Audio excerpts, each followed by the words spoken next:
All right, it's cold out here. I wanted to do this outside because it's freaking invigorating, man. Woo! But, okay, so what I wanted to talk about was this. What if I told you that the secret to becoming a more patient parent, a more attentive friend, and a more creative thinker wasn't a mediation retreat or a productivity journal, but a machine? For decades, we've been told that artificial intelligence is coming to replace us, to take our jobs, to numb our minds. But a quiet revolution is happening in the data, because new research suggests that if we stop treating AI like a replacement and start treating it like a symbiotic partner, it doesn't diminish our humanity. So today, we're going to deep dive into the concept of the cognitive biome.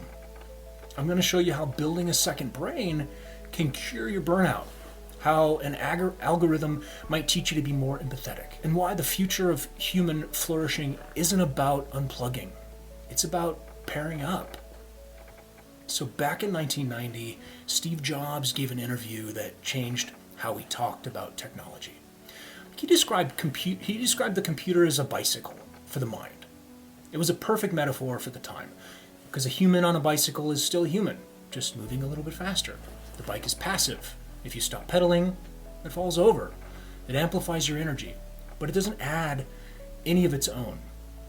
But we aren't riding bicycles anymore. We're entering an era where that metaphor is breaking down. We need to start thinking about AI not as a tool we ride, but as a symbiotic cognitive biome. I know that sounds a bit sci-fi, but think of it like this.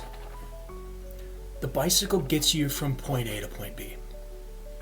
A biome, a garden, is living. It's a living system that enriches the soil. It helps new things grow that you couldn't cultivate on your own. In this new world, AI isn't just a vehicle, it's a gardener. And if we learn to work with it, it can clear the weeds of our modern lives. I mean, the distraction, the admin, the mental noise, all that uniquely human part of us can actually flourish. So let's start with the weeds. Modern life is loud. I mean, we're drowning in open loops, unanswered emails, vague to-do lists, appointments we're afraid we'll forget.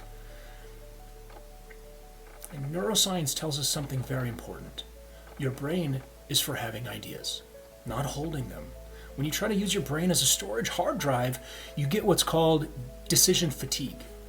You get paralyzed. This is where AI steps in as your second brain. I mean, imagine you're walking your dog and you have this brilliant idea for a project. I mean, in the old days, you'd repeat it to yourself like over and over and over again, stressing and like trying to like, oh God, I can't forget this. But now, you just speak. You do a brain dump. You talk to AI, all messy and unstructured. And here's the magic. The AI doesn't just record you. It acts like an executive decision. It transcribes your words. It summarizes the key points and files them into a system like the para method. Projects, areas, resources, archives.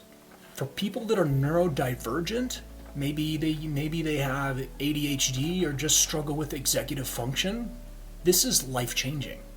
You know that feeling when a task like clean the garage feels like a scary giant mountain? We call that the wall of awful.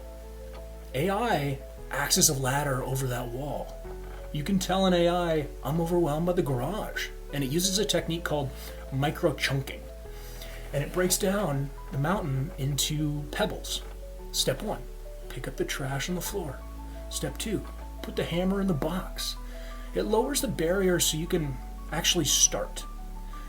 It's not doing the work for you, it's removing the friction so you can do the work. Let's pivot to the most controversial part of this research. Can a machine actually help us be better at love, at friendship?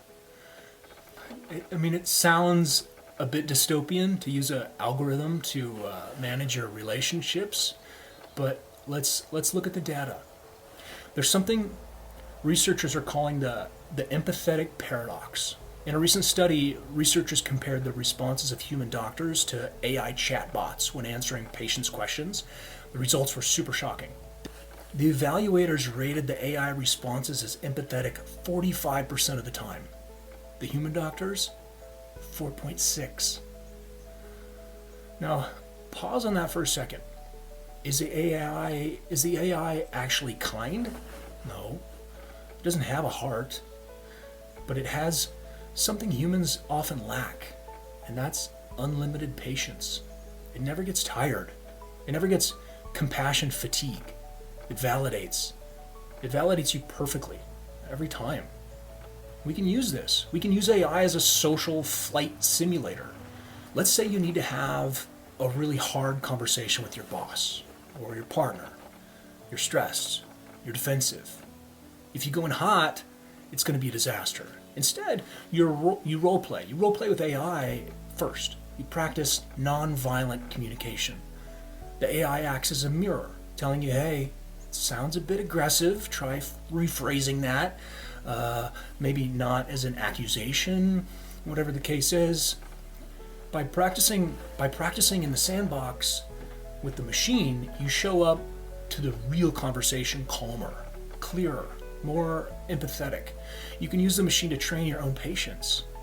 And on a practical level, AI is helping us fight relational decay. We all have those friends we love, but haven't spoken to in 6 months because we're too busy. AI tools, sometimes called personal CRMs, can kind of nudge you and say, hey, it's been 3 months since you spoke to Sarah. Last time she mentioned her mom was sick. Ask about that. Is it cheating? I don't know, maybe. But maybe it helps. Maybe it helps you show up for the people you love. Maybe it's kind of cheating. Maybe it's the kind of cheating we need. So we're more organized. We're better friends. What about work? We're currently living through an epidemic of shallow work. We spend our days answering emails, scheduling meetings, and formatting spreadsheets. I mean, this is drudgery, and it kills deep work. I mean, that state of flow where you're truly creative, solving hard problems and doing work that actually matters. AI is the digital intern that saves us from drudgery. It handles the scheduling. It summarizes the long email chain. It extracts the data. But more importantly, it cures the blank page syndrome. I mean, we watched a fascinating case study of a student newsroom using AI, and they didn't use it to write their stories for them. They used it as a creative springboard. When they were stuck, they asked AI for 10 headline ideas. 9 of them were shit, but one was the spark that led to a brilliant human story. The AI didn't replace the journalist. It kept the journalist in motion. It acted as a thought partner, asking questions to keep the human in the flow channel. It's like playing tennis against a wall. The ball keeps on coming back to you, so you can keep on swinging. Now I know what you're thinking. This sounds great, but where's the trap? The trap is real. It's called cognitive atrophy. There is a risk that if we let AI do the thinking, our brains turn to mush. If we use GPS for everything, we forget how to read a map. If we use AI to write our emails, we forget how to articulate our feelings. A recent study showed a negative correlation between AI usage and critical thinking scores in young people. It's a red flag. We can't ignore that. So the secret to becoming a better human with AI isn't just adoption, it's stewardship. We have to be the pilots. We have to decide when to use the tool. Use the AI to clear the weeds, the scheduling, the sorting, the first drafts, but don't use it to plant the seeds. Use it to handle the friction of life, but don't use it to bypass the struggle of learning. I mean, we are standing at a threshold. We can view AI as a replacement, a wave that is going to wash us away, or we can view it as that symbiotic biome. If we use it right, we don't become less human. We become less busy. We become less forgetful. We become less reactive. And in that new space, that space cleared by the machine, we have the opportunity to be more creative, more present, and more empathetic than we ever had the bandwidth before. The machine is just the garden. You are still the gardener.